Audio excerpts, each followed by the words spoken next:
रामपुर में 23 जून को लोकसभा का उपचुनाव होना है, तो वहीं सभी प्रत्याशी मैदान में उतर चुके हैं चुनाव प्रचार के लिए।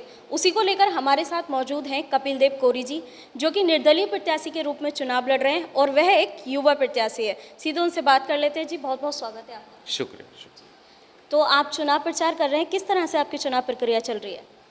बहुत अच्छी तरीके से चल रही है, सब लोगों से मिल रहे हैं, सबका प्यार मिल रहा है और हमारा जो टारगेट है वो है युवा ख़ास तौर पे, और उन्हीं को जगाना है। अगर उनके ही वोट हमें मिल गए तो हम जीत जाएंगे, आराम से जीत जाएंगे चुनाव। तो ये है। तो आप एक युवा प्रत्याशी हैं, तो युवाओं के लिए क्या मैसेज देना चाहेंगे? आगे आए सियासत में, जो कब्जा ली है घाघ लोगों ने, ऐसे लोगों ने जो आपका भला नहीं चाहते, ऐसे लोग जो हिंदुस्तान में अमन और चैन नहीं चाहते, फ़िरकापरस्ती की राजनीति करते हैं, उनको दूर करने के लिए राजनीति में युवाओं को आना चाहिए। और बड़े दुर्भाग्य की बात रही कि 17 लाख मतदाताओं के बीच सिर्फ 6 प्रत्याशी मौजूद रह गए।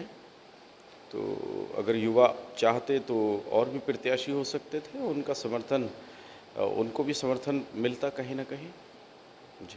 तो आपके सामने सपा और भाजपा प्रत्याशी हैं, आपका सामना उनसे है, तो आप अपनी जीत को लेकर कितनी दावेदारी कर रहे हैं? देखिए, यहाँ एक ये क्वेश्चन खुद में कन्फ्यूज़न पैदा करता है। वो क्या कन्फ्यूज़न है? आपने कहा सपा और भाजपा के प्रत्याशी हैं, ये बात सही नहीं है, ये क्वेश्चन भी ठीक नहीं है। रामपुर ज़िला जो है वो यहाँ के सियासी बाजीगर जो हैं वो आज़म साहब हैं। वो अपनी 2 चवन्नियाँ 1 रुपये में चला रहे हैं। कैसे चला रहे हैं कि अब से चंद दिनों पहले उन्होंने घनश्याम लोधी जी को प्लांट किया भारतीय जनता पार्टी के अंदर, और उनके हिसाब से उनका टिकट भी हो गया। टिकट होने के बाद उन्होंने फिर अपनी पार्टी से एक आदमी का टिकट कर दिया।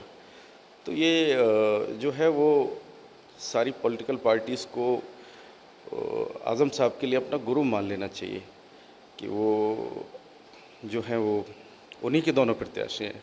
मैं तो समझूंगा दोनों प्रत्याशी सपा के हैं, भाजपा का कोई प्रत्याशी नहीं है। आप जनता के बीच जा रहे हैं, तो आप किन मुद्दों को लेकर उतर रहे हैं? मुद्दे देखिए, रामपुर में जो है वो एक तरह का पॉलिटिकल सिविल वार चल रहा है कि कभी सपा के लोग उस पर मुकदमा लिखवा देते हैं, अभी भाजपा की सत्ता है तो भाजपा वाले कुछ कम परेशान हैं। ये पॉलिटिकल सिविल वार बंद होना चाहिए।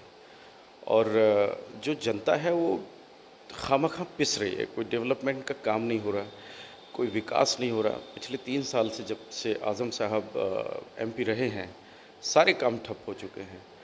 तो ये रामपुर के लोगों को की जिम्मेदारी है कि ये इस पॉलिटिकल जो सिविल वॉर चल रहा है इसको ख़त्म करें, एक तीसरे मोर्चे को, तीसरी ताकत को शक्ति दें, हमें विजयी बनाए, तो ये कम से कम जो युद्ध चल रहा है ये ख़त्म हो जाएगा, बंद हो जाएगा। ये थे हमारे साथ कपिल देव कोरी जी, जिनका कहना है कि हम जनता के बीच विकास को लेकर जाएंगे और अगर जनता हमें विजयी बनाती है तो हम विकास को ही आगे बढ़ाएंगे। मेरे सहयोगी के साथ मैं अंजू प्रजापति, जनता और सत्ता, रामपुर।